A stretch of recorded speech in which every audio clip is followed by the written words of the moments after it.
Hello, welcome to Moxie Journal. My name is Calyx and I am so glad you are here with me today. I am excited to get to participate in the tarot tag that is called the Mid-Year Tarot Tag. And so this is going to be a VR to Chanel days. And I'm very happy to get to do this for the first time. Last year, while I watched everybody's videos, I was not actually producing any content. I was just watching. So this is my first chance to do it. I do love the reflective part of looking back on my month or the season and looking at how I've used my decks, how my practice has evolved. And I don't know that I would have on my own thought to do it at sort of the half-year mark. I don't know why. I just think more in terms of moons and seasons than I do actually like 6 calendar months, but still it's kind of exciting. And I was interested that Marlena started her video. Hi Marlena, started hers by listing some stats. And so that was fun. So I went through my decks as I was preparing this and I actually counted, and I have used a total of 39 decks total this year so far, 20 tarot and 19 oracle. And about 2/3 of those, 27, I've used multiple times for spreads and part of my different practices. And about 1/3 of them, or 12, so just less than 1/3, I've used only once, maybe a couple of them twice, but I haven't really used them. I have seen them, I've worked with them a tiny bit. But anyway, still, I have actually done spreads with 39 decks this year so far. So that's exciting. That is quite a big jump in practice for me, sustained over 6 months. So to get to the prompts, and I love that this tag has been going around for a couple of years. I think it's interesting to see everybody's and then to compare them with last year's. So I've been looking at some of this year's and last year's tags too. So anyway, the prompts.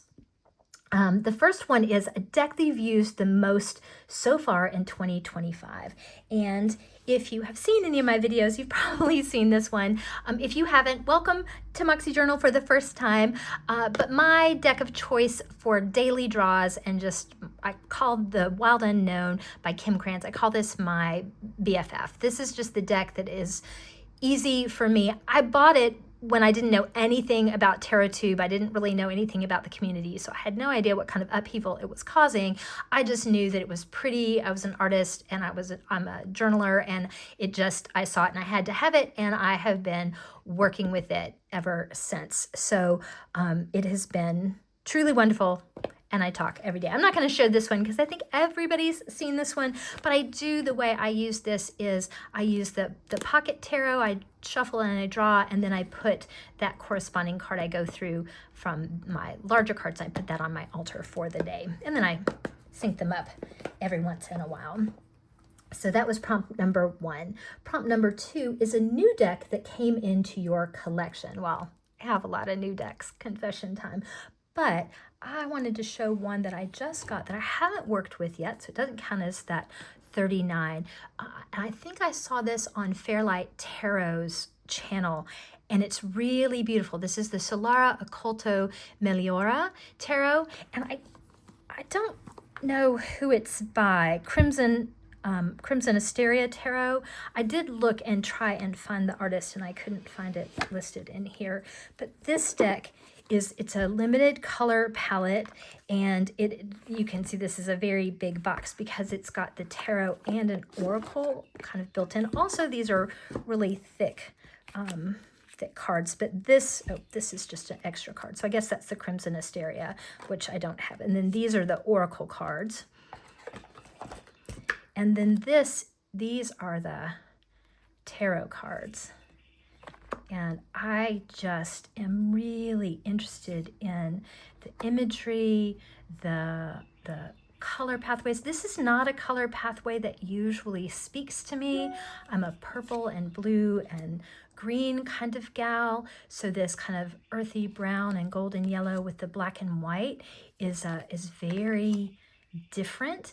And this art style is also a little edgy for me. I like illustrated styles, but not usually quite so many people, but I'm getting better at that actually as I practice and I learn about having more experience with faces and characters in the tarot story.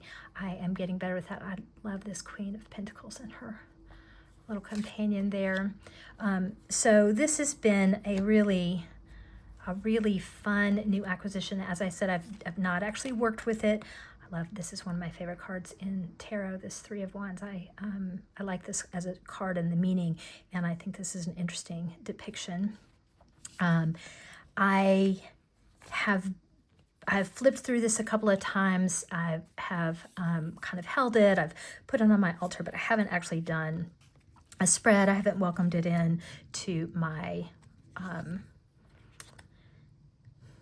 practice. I have a journal that I've showed off a couple of times, my Welcome Aboard journal. So anyway, this is my new deck. This is the new deck that came into your collection. And the next prompt is a deck that could be better. And I'm just going to mention that this is the guidebook, and holy cow, this printing is very small. I haven't actually read this guidebook because I don't have good enough reading glasses for it right now. Like in order to read this, I actually can see it on camera. Maybe I'll just have to look at it on camera. So in this one, I would say that for the prompt of a deck that could be better, I would say it's not really the deck, this Solara Occulto Meliora. I don't think the deck could be better, but the guidebook certainly could. So that's a sort of a runner-up for prompt 2 as well. But my answer to the actual prompt is the Witch Sister Tarot. And this is, I love this deck. So it's not that I have any complaints about the deck overall. It looks like, sorry, I forgot I had all this stuff in here.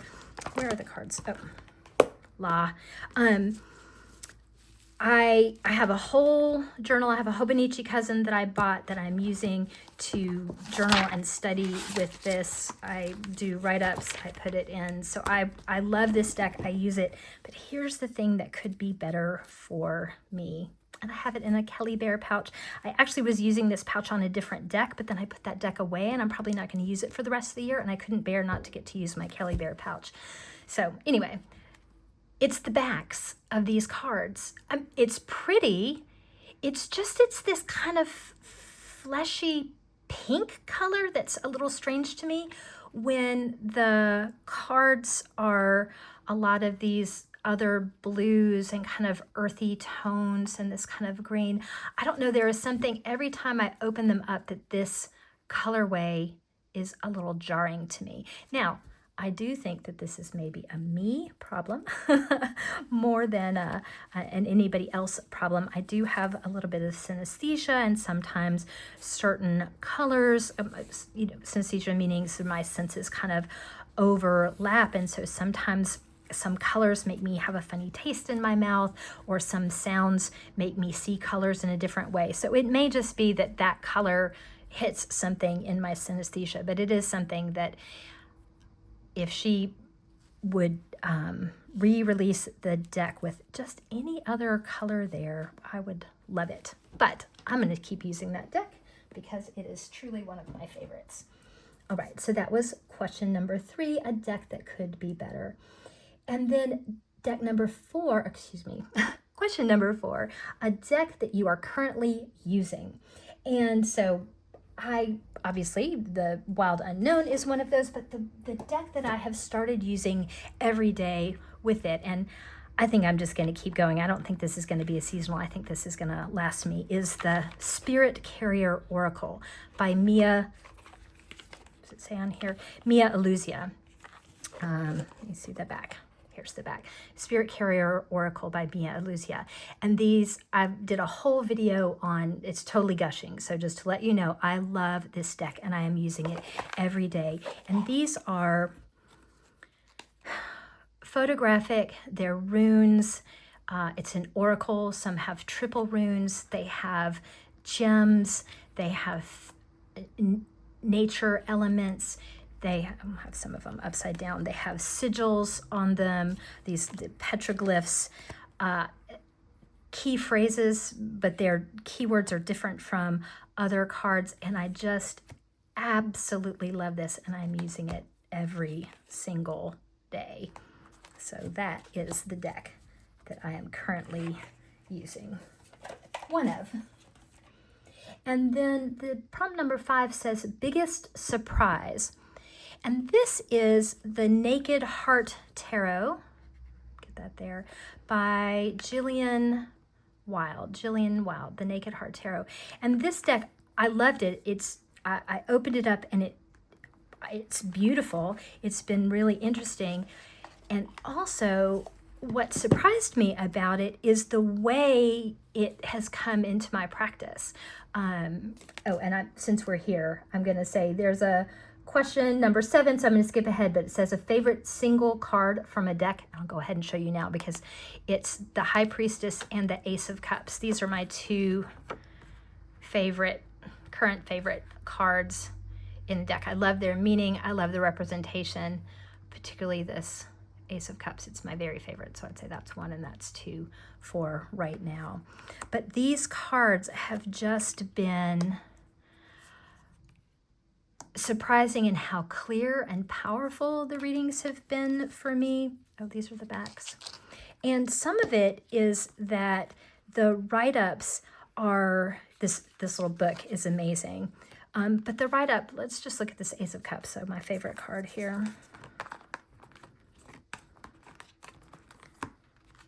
Right, so it has, traditional meanings. And actually, when you look at the suit, it has a whole section on the suit about what the water energy is. It has the element, has sort of a little icon for it. And it tells you about the zodiac correspondences. And then she always gives you some journaling pieces here. Are your emotions bubbling like a babbling brook? Explore them, write them down, connect with them in a journal or a book. I just love that. I'm a chronic avid journaler. I teach journaling. It is my go-to modality. But for each one, it has a naked heart message, and it's in the form of like an affirmation. So for this, the message, the write-up, so you get the keywords up at the top, then the write-up says, when I let myself drop into the flow of my feelings, my intuition awakens within me. When I get curious about what my heart wants, it presents an opportunity to tap into the flow of life in a new and playful way. As I allow flow and flexibility in my discovery, I open my heart to more. And then the octopus familiar, so kind of links it back to the card, to the image on the card. The octopus familiar whispers, flow and flexibility allows space for new emotions. And then it has a disconnect or reverse meaning. And these are usually in the prompt of a question, a journal kind of thing. So if it were reversed, I ask myself, are my emotions in proportion to the situation?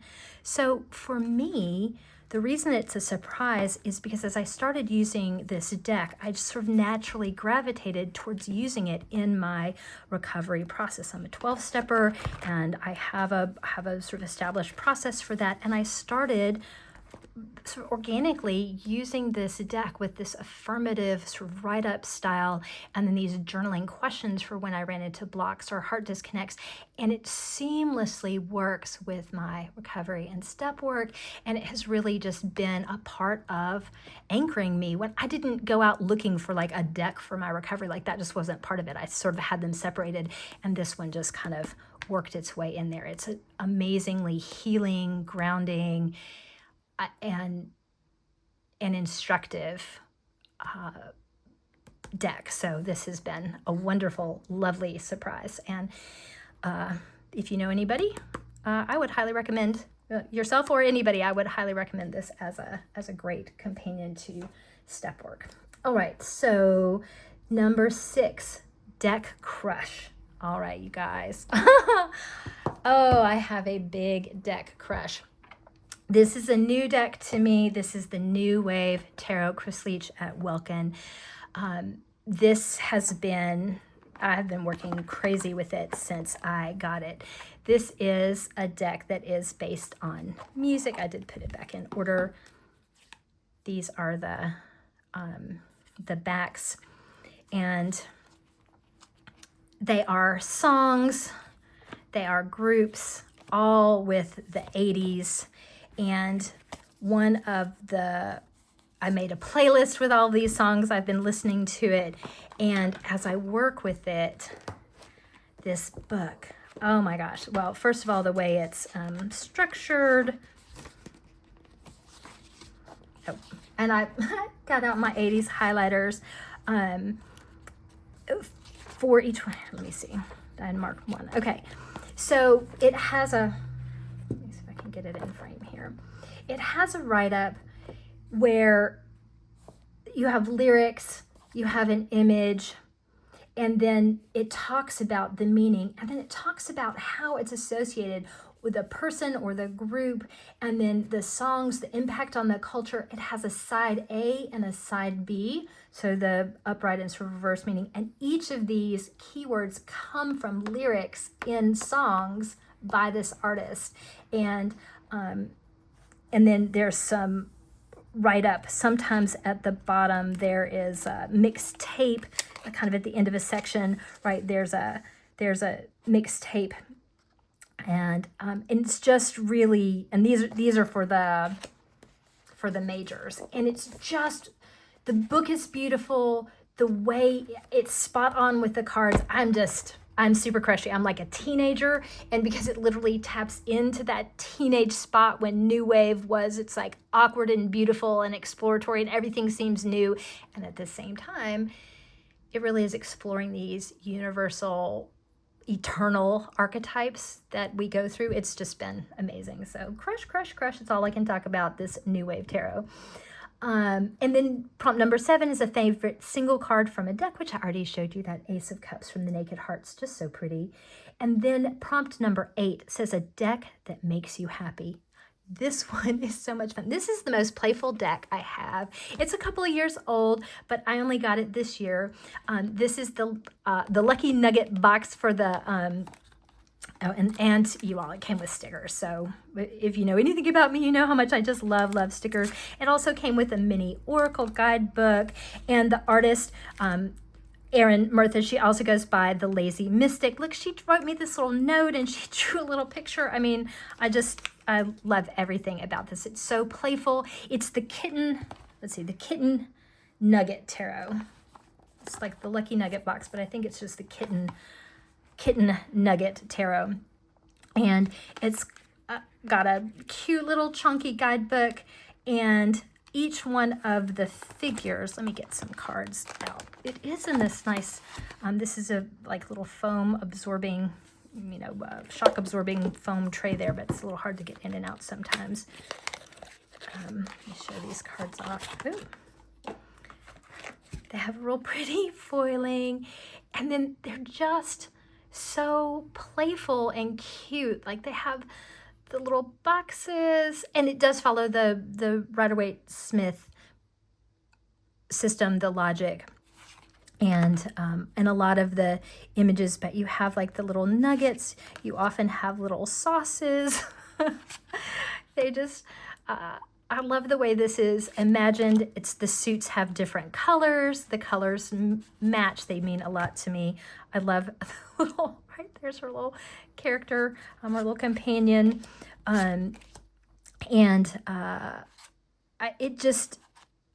It's a little silly, but it also really works. Like when I do readings, when I have journaled with this, the meanings just totally work. So it's playful, it's delightful. I love the little spilled ketchup. And there's another one of my favorite ones I wanted to pull out. The majors are in pink, which is fun. And right, love the Fool with the about to maybe step into the hot grease, and the High Priestess. She has a little, can you see this? This is a little moist towelette. I don't know if that's focusing quite right, but it's just darling. The Empress, even plant-based nuggets, like the whole thing. Like, look at this. It's the Hierophant. They've got little marshmallows. Love this little teeny guy over here. Anyway, little toe beans on the kitty. Anyway, it's playful, it's sweet, it works. It actually works as a tarot deck. And I don't have a lot of cat energy in my life because my beloved partner, she is deathly allergic to cats. Like if I were around a kitty cat and then came home, she would sneeze and stop breathing, and we might have to go to the hospital. So I'm always really careful when I'm around actual cats. We kind of do this whole decontamination right at the stoop. And then, so this was a fun way for me to get some playful kitten energy in my life, and the creator is just really nice. So I've really enjoyed this one. All right, so that's my deck that makes me happy. And then great guidebook. Now I've already shown off my New Wave Tarot and my Naked Heart guidebooks, so those are wonderful. But what else? Oh, here's one. The Shadowlands Tarot. This is a really great guidebook. I've really enjoyed working with it. And I didn't notice, I'm going to chalk this up to Shanna, at Sincerely Shanna D. But it has a little, she was showing it off and I thought, oh yeah, I have that deck. And then she showed how there's a little spider on the side who kind of moves up and down the side in the guidebook. And I was like, oh, I never noticed that before until she pointed it out. I thought that was super sweet. This is a deck by Red Feather, and I love this deck. It is kind of shiny paper, which is a little bit hard for me sometimes, but the write-ups are good. You have the full color picture, and they're interesting, and they have reflections. So again, with the journaling, I love the keywords, I love the messages, I love the way it resonates, and then I love the reflections. I have been using those. So that is my vote, my reflection for the best guidebook, or a great guidebook. I don't know about the best. I have a bunch that would be in that category, but definitely a good one. Monica Badirsky. All right. Prompt number 10. What deck do you want by the end of the year or are still waiting on? Well, I've backed my first Kickstarter, the Cracked Amethyst. I definitely hope that one gets here by the end of the year. And because I've never done the Kickstarter thing before, so that's, I'm excited about that. But the one that's a little bit more in my control is Sassy Dragons. I love Lisa Pepez and her wife Peggy. I'm really excited. I want both versions, so that one is on my list. So I'm gonna get that one by the end of the year, maybe even by the end of next month. We'll see. All right, so then question number 11. Which deck hasn't been used yet or has only been barely used that you want to work with this year? And for me, I'm gonna vote on the Old Ways Magic Oracle by Naomi Cornuck. I've used this a couple of times, but I want to bring it into my practice. I'm looking at ways to bring it in this summer, maybe even just in June, because it is really wonderful. And again, when I ordered it directly from Naomi Cornuck, and she wrote me a nice note and had a little blessing on it, which was really meaningful to me. And I just think these are wonderful cards. So the same artist who did the Morgan, I have that. I will say I haven't actually opened it. I may give it away as a gift because I got it because I wanted to support this artist and because it looked really interesting. And then I haven't been drawn to open it or work with it. I've seen it. I saw a copy. I actually had two, and I gave one of them away. I was going to keep the other one, but now I think I might give that one away because I have another person in my life that I think might love it. But this Old Ways Magic Oracle really speaks to me. I love the colors. I love the images that I've seen. I loved the one or two readings I've done so far, but this is coming in to my practice soon. One thing about me is that when I bring something in, I have a hard time making myself stop using it so that I have room to use something else. And I do love collecting decks, but I want to use the decks that I collect. So there you go. It's a little bit of a quandary. So prompt number 12, fave video you've made or seen. Well, I suppose my favorite video that I've made would be my first one, not because it's necessarily all that good, but just because I thought about it for so long and I wanted to meet tarot friends and I wanted to be a part of the conversation, and I just took me a while to get up the courage to do it. And so I love that one because it launched me in and I feel very much a part of things. But then my favorite one that I've seen is, and this is, I think, the second one or third one in Shanna's series over at Shanna's channel. And I'll put this in the show notes in the description below. But she did one on the punk rock, I think I wrote down the title here, The Punk Rock Guide to Perimenopause.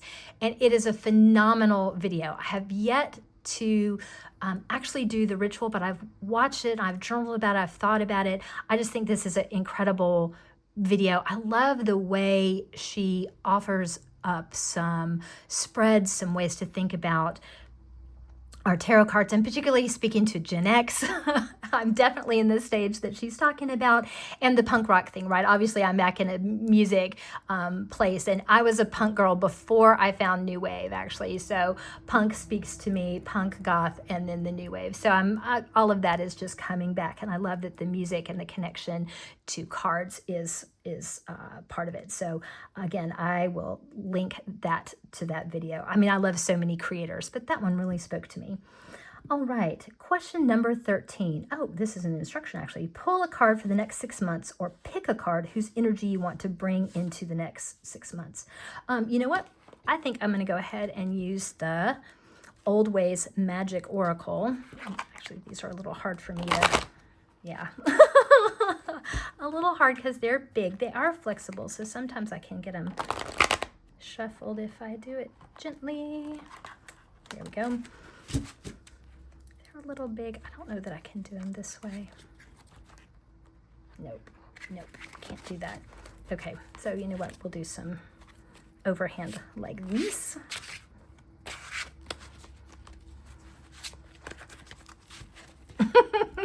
Oh, my shuffling skills are minimal. That's okay. Cards don't care. What energy are you going to bring in for the next 6 months? What energy to guide us for the next 6 months? What energy? Let's see. How about this guidance? Fierce. Ooh. Well, that's fun. I have a whole personal association with the word fierce. I met an artist named Meinrad Craighead, who in fact told me to be fierce when I met her, when I spoke with her. She, and maybe I'll put a link to her video. She has passed on, but she was an amazing artist, and there was a documentary, and I met her at the screening for her documentary. But let's see what Naomi Cornack has for us. Fierce. In some European cultures, the badger is revered as a warrior spirit and known for their fierceness, strength, and hardiness. The badger is persistent and determined. It would rather die than give up. So the welcome is persistence and fierce determination will serve you well. A warning about being too stubborn and unable to compromise when needed. And then the wisdom. To badger I ask, guide me to find the determination to fight on. All right, so that's a great card for me, for us, for you if you need it to share with me. We'll use the fierceness of the wise badger as needed in the next 6 months. So thank you, my friend, for being here with me as I reflect on my practice for the past 6 months and think about where I'm going with it in the future. Thank you so much to Chanel Days for this prompt, and for anybody else who has participated. If you like this video, give me the thumbs up. If you subscribe, I would love that. I love having new tarot friends. So leave me a comment and tell me, tell me anything. Tell me what decks you're using and maybe what your stats are. And if you have done this VR, then maybe put that in so I can be sure to go check it out. All right, you have a great rest of your day, month, week, and I will see you in the next one.